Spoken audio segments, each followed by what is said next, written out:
It's a little bit too early on in the year to be claiming show of the year or just like best media product of the year, but I think Around the World in 80 Days is a masterpiece. It is so good.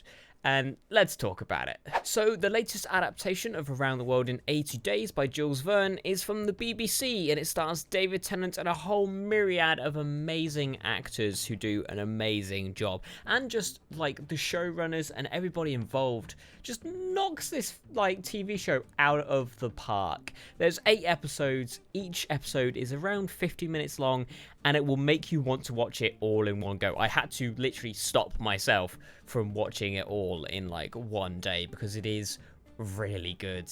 Usually I don't really like what the BBC comes up with. I don't really watch much on BBC iPlayer anyway, but this has drawn me in and I really did enjoy it. The main thing that I really liked about this show was its pacing. For 50 minutes and only 8 episodes, they do the entire journey around the world, and they do it really well. And it's not just the traveling around the world. In fact, the traveling isn't even the main part of the show. It's the problems that they discover and the people that they find out about as they go around on this journey. They pack so much of it in, and yet it works really well. As soon as we start every episode, they're traveling to somewhere. We didn't have to see them get on board and like pay for their tickets and have a conversation on the way there. It is literally just, okay, bam, we're in a different location now than when we last left off in the last episode. Like, literally, it goes from they're on a boat to now they're deserted on a train. Like, the writers do not care, and I love it because we as an audience can understand that, like, they're still just traveling to this location. As long as we know where they're going and where they're coming from, it's fine. And I think that is absolutely genius. They do not waste time. But they also use pacing to tell a story. As the show gets on, as we get closer to that 80 days, the show picks up. Every episode, it gets faster, and you find yourself being in a place where you're like, okay, you've got to get to the boat. You're like on the edge of your seat, being like, you've got to get to the train. What are you doing having this conversation? You need to get to that train so you can get back to London. Like, a show that can make you connect with the characters, a show that can make you shout at the TV for good reasons. You're like encouraging a character on as if they are real. That's like a very good sign that a show is good. And along with the pacing, the score of the show, it utilizes that tick, tick, tick, like the sound of a clock, and like the sound of Big Ben chiming.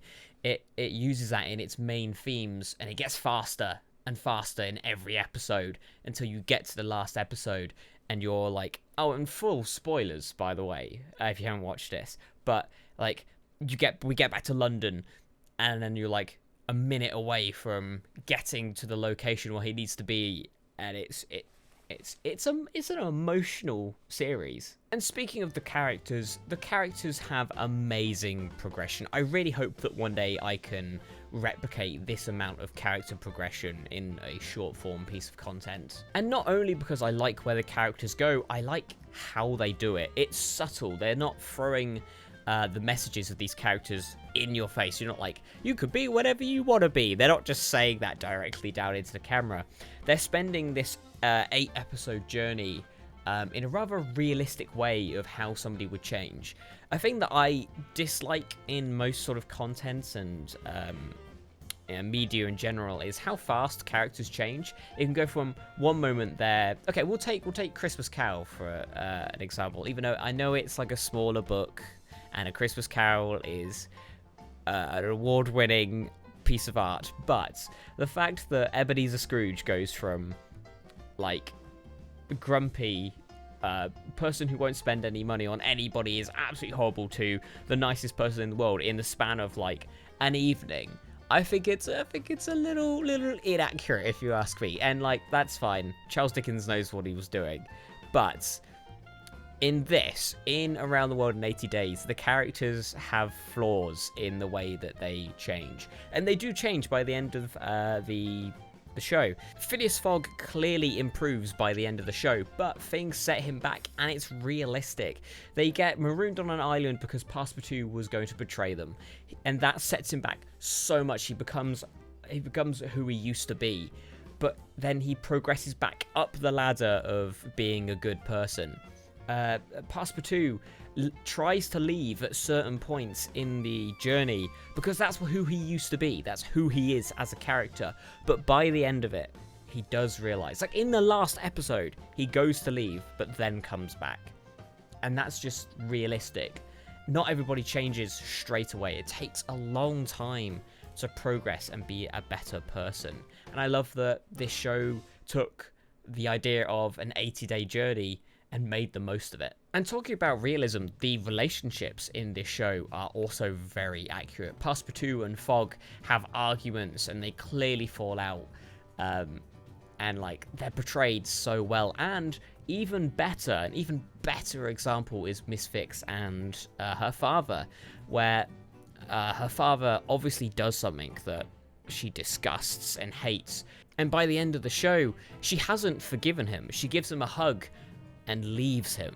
Like, she's happy to see her father again, but she hasn't forgiven him. She hasn't sort of gave up everything because she's alive, because she hasn't just swept everything under the rug. No, there's going to be a conversation about that over dinner at some point. A few other things that I really liked about this show is that visually it's really nice looking. Like, they don't do anything too sort of out of the box with the camera work, but the actual visual style and the color grading is very pretty. It's got that sort of nice teal look that you can actually see that I very much like. So yeah, that was awfully nice. Another thing that I really liked was the score. Hans Zimmer actually did the main theme for this show, which is really cool. And then also the main music, the actual score of the show is also very good. Again, it utilizes that ticking sound. And it's also just epic. It elevates those epic moments, especially when like it's the last leg of the journey. You're on the edge of your seat and there's this epic music that's classy in it. And it sort of tells the story of the places we've been. Yeah, it's very beautiful. Yeah. And I'm going full spoilers here now, but the ending of the show is so good. It subverted my expectations so much. It doesn't do what you'd think it would do, because for the entire show, they lure you into this sense that everything is straightforward. There's no twists, there's no turns, there's no surprise elements. You know what's going on in the show. But at the end, they realize that they're a day out, that they're actually make it home on Christmas Eve. I believed that they failed it. I believed that they failed the show. And then I was like, wait, no, they're right. Yeah, they could still win this. And it's emotionally draining, to be honest with you. Which is why this show is so good.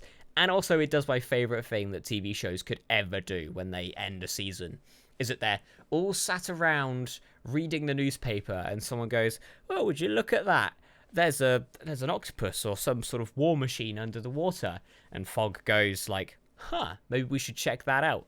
And like, it sets up the next season. I'm pretty sure it's confirmed that there's going to be a season 2. And I bet you it's going to be 20,000 Leagues Under the Sea. And I'm so excited if they have this same crew of people doing all of the Jules Verne books, because I would be very excited for that. So that was my thoughts and ramblings on Around the World in 80 Days. I'm not even sorry.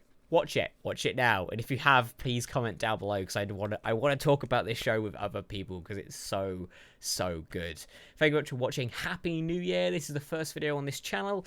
Hopefully we'll actually have some sort of cohesion to a schedule this year. Probably not, but we'll try. Thank you very much for watching, and can you do me one more thing? Can you have a great day? Thank you.